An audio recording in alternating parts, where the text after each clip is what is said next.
তো গাইস, আপনারা হয়তো আগের ব্লগে দেখেছিলেন যে আমরা ঢাকা মনের বাড়ি কাজে গিয়েছিলাম 2 দিনের জন্য। তো 2 দিন কাজ শেষ করে এখন আমাদের চলে যাইতে হইতেছে। তো দেখতেই পাচ্ছেন যে আরাফাতের মনটা খারাপ। তো কি আর বলবো, বাপ্পি ভাইয়েরও মন খারাপ।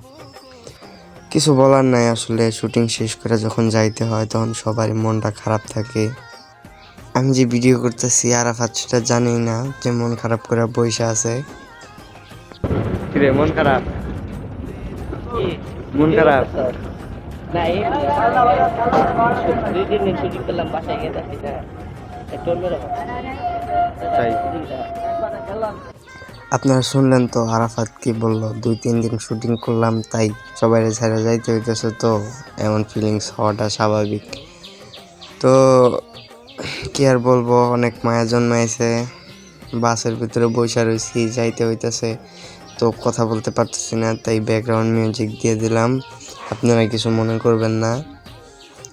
তো আরাফাত আমি কথা বলতেছি যে আমি আসলে প্রথমবার ঢাকায় গেছি, তো রাস্তা চিনি না, তাই আর কি ওর কাছে রাস্তা চিনে নিলাম।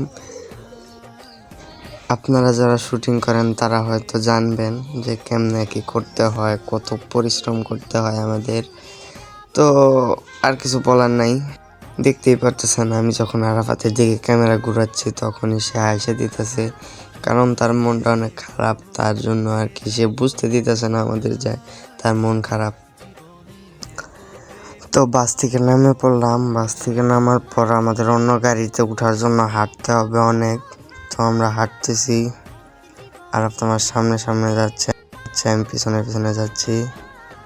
ফার্স্ট টাইম কোথাও গেলে এরকমই হয়, কোনো জায়গা চেনা হয় না, তারপর কত ঘোরাঘুরি করতে হয়। কিন্তু কিন্তু এটা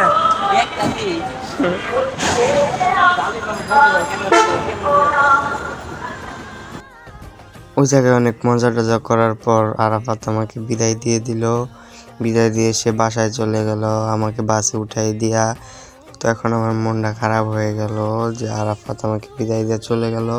তো আমি কি করব, আমি বসে বসে মানে কি করব বুঝতেছিলাম না। তো ভিডিওটা চালু করলাম। মানুষের মায়াটা যে এত বেশি আমি শুটিংয়ে না আসলে বুঝতাম না। আসলে যাদের সাথে শুটিং করা হয় তারা অনেক ভালো, আমাদের অনেক আদর করে, তাই আর কি তাদের প্রতি অনেক মায়া হয়। তো এখন যাচ্ছি, গুড বাই। সো গাইস, বাসায় আসার পর অনেক টায়ার্ড ছিলাম, তো তাই আর কি ভিডিও করতে পারি নাই। তো এইমাত্র ঘুম থেকে উঠলাম, ঘুম থেকে ওইটাই ভিডিওটা শুরু করলাম। আপনারা হয়তো দেখছেন যে আরাফাতের মনটাও খারাপ, বাপ্পি ভাইয়ের মনটাও খারাপ, আমার মনটাও খারাপ ছিল যখন আরাফাত আমাকে বিদায় দিয়ে চলে গেল। তো তারপরে আমি কেমনে আসছি বাসা পর্যন্ত আমি জানি, আপনাদের সাথে শেয়ারও করতে পারি নাই, কারণ অনেক টায়ার্ড ছিলাম তাই। তো আর কি সবাই কান্না কান্না মুড আসছিল। একসাথে অনেকদিন কাজ করলে তারপরে যখন বাসায় আসতে হয় এরকম হয় সবার। তো অনেক মায়া জন্মাইছিল তাদের জন্য, তো কিছু করার নাই, যত সবার বাসা অনেক দূরে, তাই সবাইকে ছাইরা চলে আসতে হয়, এটাই স্বাভাবিক, এটাই আমাদের প্রতিদিনের নিয়ম। তো ইনশাল্লাহ আবার একদিন দেখা হবে। আপনাদের বলছি, যারা এখনো এই চ্যানেলটা সাবস্ক্রাইব করেন নাই তারা তাড়াতাড়ি সাবস্ক্রাইব করে দিয়ে আসেন। পরবর্তীতে অনেক বিনোদন দেওয়ার চেষ্টা করব আপনাদের।